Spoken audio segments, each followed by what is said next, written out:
Paver Restoration of Florida. This customer had their screen enclosure done. They dropped a lot of metal shavings in the pool. I let them know that we would use our commercial vacuum cleaner to go through and vacuum it up. We didn't get anything in here, but as an extra step, we like to take care of our customers and help out when we can. So we're going to vacuum the whole pool, see if we can get the metal shavings and anything else they got in the pool to help them out. Give us a call, 352-282-2886.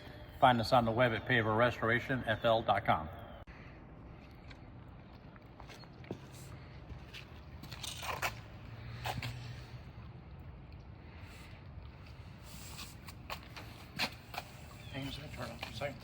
Paver Restoration, 352-282-2886.